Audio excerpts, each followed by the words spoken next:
Di zaman sekarang, pemimpin harus terbuka untuk masukan.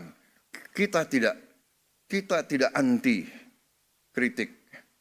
Kita malah suka kritik. Kritik itu adalah membantu kita, membuat kita lebih aware, lebih waspada. Iya kan? Jadi kritik itu bagus menurut saya. Tapi kalau suatu program untuk menciptakan kondisi yang tidak rasional, iya kan? Nah, ini harus terus diadakan istilahnya klarifikasi dan penjelasan, iya kan? Umpamanya ada yang dengan keras yakin bahwa matahari tidak terbit dari timur, matahari terbit dari barat. Karena dia ngomong 500 kali, 1000 kali matahari dari barat. Jangan-jangan ada sebagian rakyat kita yang percaya matahari terbit dari barat. Itu adalah ilmu propaganda. Itu ada di buku semua. Itu keahlian Hitler dan Joseph Goebbels. Kalau kebohongan diulangi berkali-kali dan terus-menerus, lama-lama orang percaya dengan kebohongan. Itu ada di buku The Art of Propaganda, ya kan? Dan itu kita pelajari, semua negara pelajari. Dan itu yang dilakukan, itu namanya psychological warfare, psychological operation, dan itu sering dilakukan untuk mendestabilisasi suatu negara yang tidak disukai oleh negara lain. Jadi saudara-saudara, ada lagi azas kedua dalam teorinya Joseph Goebbels. The bigger the lie, the easier people to believe. Jadi kebohongan yang lebih besar, mudah untuk orang percaya. Oh ya, jangan-jangan benar ya, ya kan? Jadi sekarang mudah, fake news, hoax itu mudah. Tapi kita tidak boleh istilahnya gerundel. Ini realita. Karena itu ya kita terbuka. Ya, sesuatu serangan kebohongan hanya bisa dihadapi dengan membuka diri, memberi penjelasan apa adanya, berdasarkan fakta, berdasarkan kenyataan, berdasarkan ilmu dan matematik. Ya kan? Kebohongan bisa diteruskan, tapi satu saat begitu kebohongan kelihatan, hilang kepercayaan dari orang. Nah itu saudara-saudara. Jadi suatu rezim atau suatu organisasi atau suatu kelompok yang melancarkan sesuatu atas dasar kebohongan akan dipatahkan. Saya juga heran. Ya, ada orang yang mengatakan Indonesia gelap. Ya, saya kalau dia memang merasa gelap ya itu hak dia.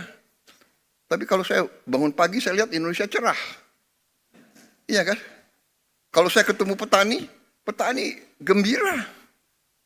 Harga pangan, peningkatan hasil mereka naik secara drastis.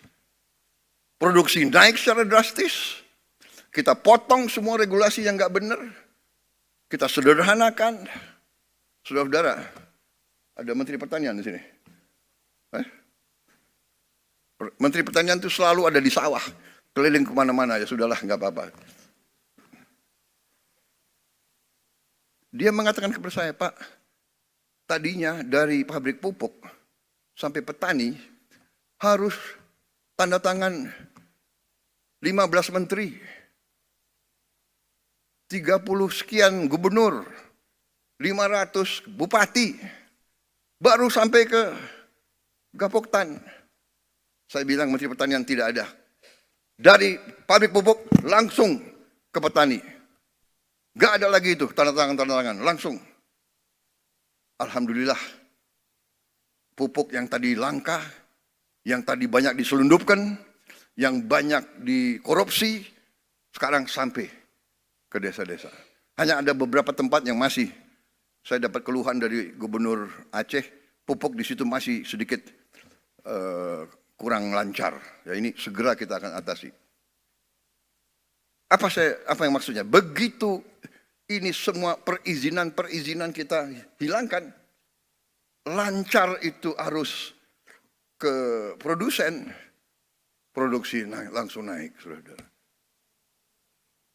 Jadi ini pelajaran bagi kita semua, dan inilah yang saya akhirnya ambil kesimpulan, oke, saya harus proaktif, saatnya sudah ada evidence, ya saya sekarang berdiri agak lebih optimis, lebih percaya diri, karena evidence-nya sudah mulai kelihatan.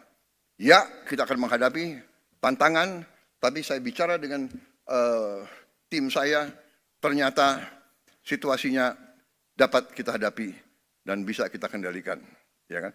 Jadi saudara-saudara, saya sih tidak akan melarang orang untuk selalu memandang dengan kegelapan. Kalau ada orang yang mau lihat gelap, monggo. Tapi kalau saya lihat, saya optimis, saya bangga sekarang jadi Presiden Republik Indonesia. Kekayaan kita akan kita kuasai, akan kita kelola untuk sebesar-besarnya kepentingan rakyat. Mungkin banyak kecewa, tapi dibandingkan dengan ratusan juta rakyat kita yang akan merasa bahagia, yaitu tugasnya pemerintah.